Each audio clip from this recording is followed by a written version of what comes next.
Well, I'm on the farm today, and we've had some rain. The skies are starting to clear off a little bit. The wind is pretty still right now. The creek is rolling a little bit, a little discolored from all the rain that we've had.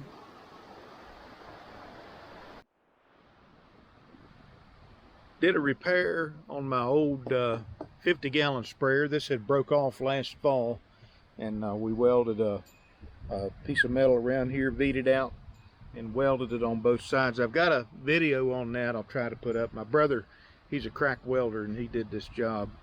Me being a hotshot engineer, I kind of supervised the whole thing. Got the number 2 Massey 50 with the bucket, the Land Pride blade, and the Model 350 John Deere hay rake. That's going to be getting some use here pretty soon. Flat tire.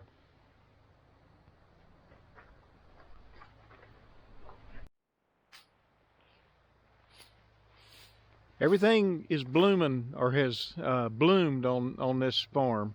It's kind of a scanning the old orchard. These are apple trees out through here. My brother, he's kind of spruced up the trees that he's planted in here. He's got some chestnuts in here from the American Chestnut Foundation, and a few other trees. And so this year he wrapped this orange netting around them because last year or the year before, I don't remember, I was in here mowing grass like that tall, and unfortunately I ran over one of his trees, and we don't talk about that. So I thought I'd do a hay update for April 2023, and here's kind of a shot of my west field. I got a hay wagon out there I got to pull out, and then down in there's my bottom field. And but we'll make our way to the barn and continue this video. While I'm making my way to the barn, there's some of the sticks we picked up off the field there around my barn where I did the forestry mulching, had that done.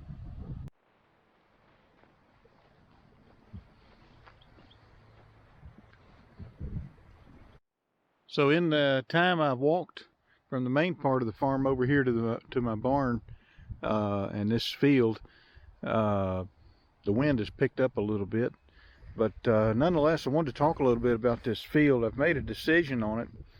You saw those sticks that we picked up, and this section of the field right here has been picked over pretty good. We still got some stuff to get out of here, but and it's really not bad all the way across. When we get up along the road, there's a little more sticks like this, maybe some bigger stuff. That was pretty much a result of me wanting to get the field cleared, get it knocked down, more so than the quality of just grinding everything up. But we were going to have a weekend work and try to do a major stick pickup, for the lack of a better word.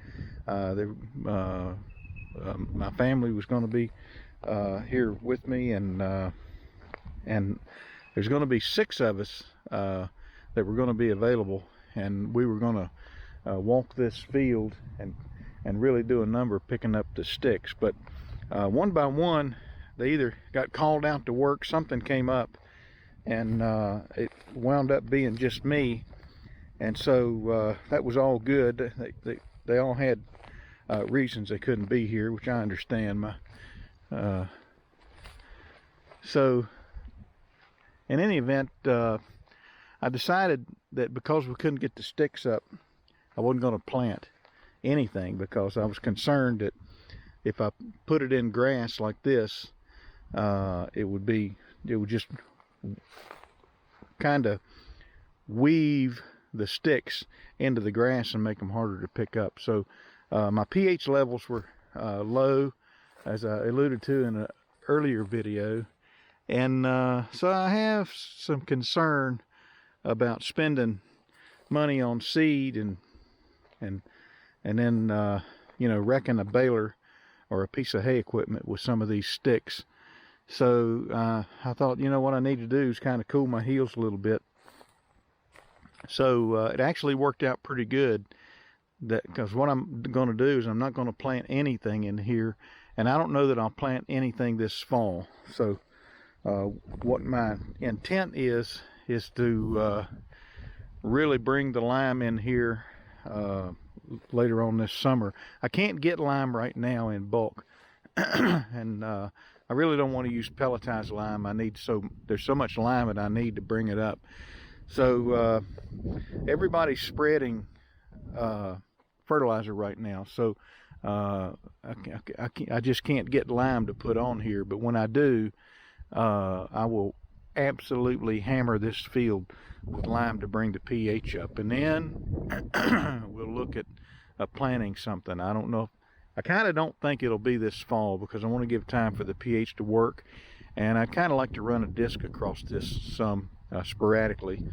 So it might be next spring before I plant anything. I really have a hankering to plant some Roundup Ready alfalfa in here, and but we'll see.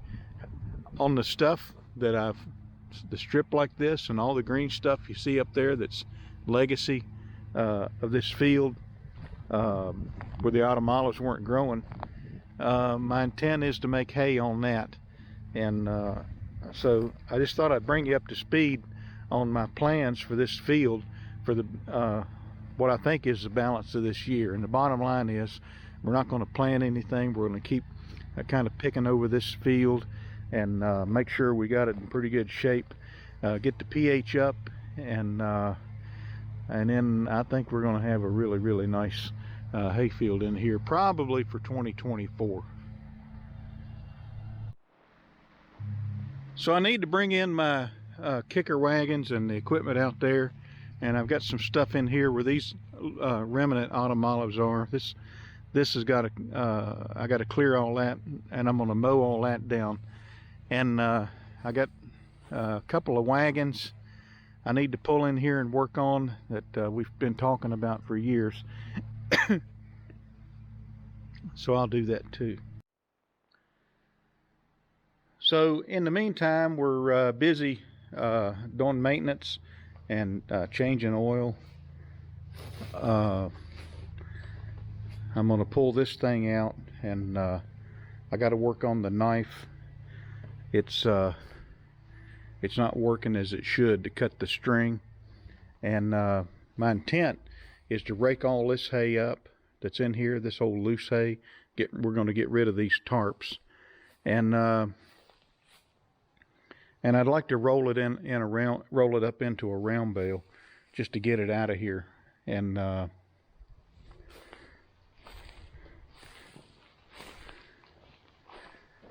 now, as I walk out here past the Mighty Crone and the Massey Ferguson 1105, let me mosey over here to my east field. This field here around the barn, we refer to it as the 10, or the barn field. You'll hear it both ways in the videos. My hay spear got it pointing towards the barn, so nobody impales themselves on it. But I'm going to do things a little bit differently in the order of cut this year. And normally I wait.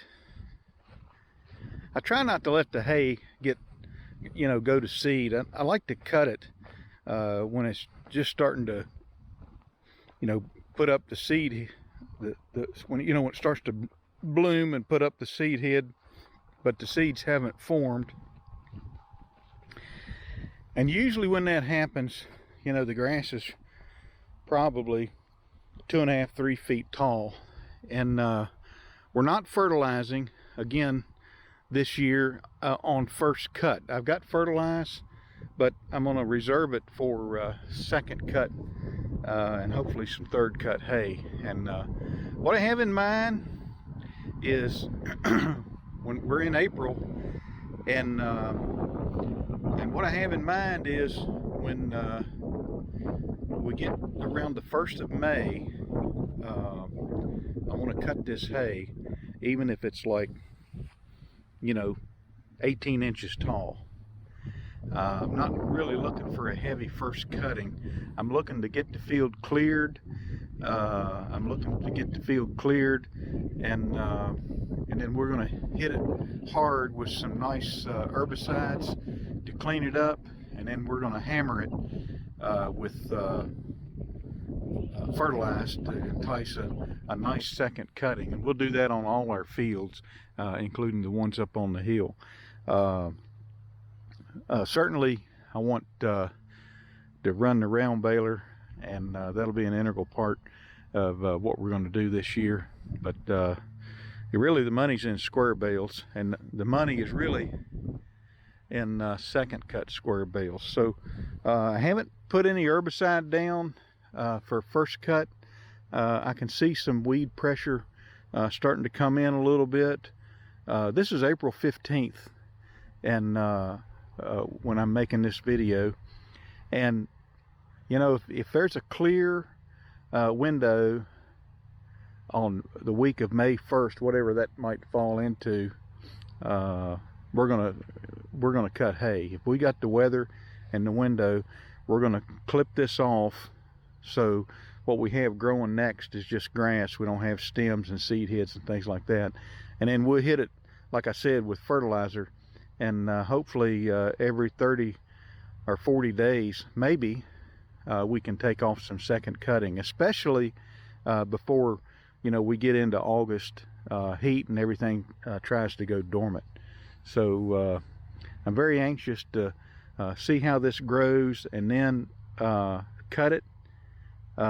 It'll be manageable if I'm an army of one, which is you know, more and more as my kids have gotten grown and they got their own things to do.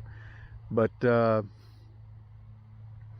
get that taken off, and then work on some really nice horse quality second cutting hay, and that brings some pretty good money, even though the quantities are lower. So a little easier for me to handle as far as yield by myself. So rather than one big gigantic load, I'm looking for smaller cuts and higher prices, higher quality hay and higher prices. So that's kind of the hay update here for April 2023. Hope you enjoyed the video. We got more coming, and things are about to get really busy on this farm. So subscribe, comment, come along for the ride, hit the thumbs up, and we'll talk to you later.